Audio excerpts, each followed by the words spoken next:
Hyderabad गॅझेटियरचा G.R.. अडचणीत येण्याची शक्यता आहे। जी.आरला मुंबई उच्च न्यायालयात आव्हान दिलं गेलंय। उच्च न्यायालयात 2 याचिका दाखल झालेल्या आहेत। जी.आरला मुंबई उच्च न्यायालयात हे आव्हान देण्यात आलंय। 2 सप्टेंबरला काढण्यात आलेला शासन निर्णय रद्द करा अशी शिवा संघटनांनी या याचिकेतून मागणी केलेली आहे।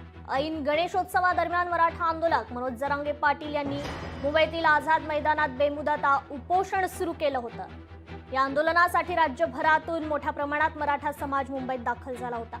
त्यामुळे सरकारवर मोठा दबाव निर्माण झाल्याचं पाहायला मिळालं होतं। त्यानंतर सरकारने 2 सप्टेंबर 2025 रोजी हैदराबाद गॅझेटियरच्या अंमलबजावणीस मान्यता देणारा जी.आर. जारी केला, परंतु आता याच जी.आरला आव्हान देण्यात आलंय।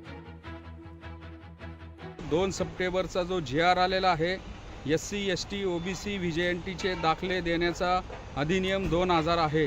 याच्यामध्ये नातेसंबंधातील कुळातील व्यक्तींनी प्रतिज्ञापत्र देऊन दाखले वाटप करण्यासाठी ज्या सुधारणा सुचवल्यात, तर हे सगळं आम्ही कोर्टासमोर आमची भूमिका मांडली आणि आमची जी याचिका आहे त्या याचिकेमध्ये अमेंडमेंट करण्याची आम्ही परवानगी मागितली, सुधारणा करण्याची परवानगी मागितली।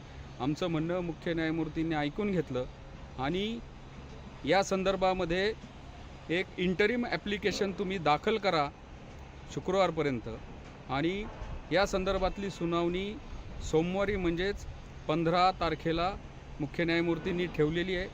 15 तारखेला या संदर्भामध्ये सुनावणी होईल। लोकशाही मराठी ऐका, पहा, जागरूक रहा।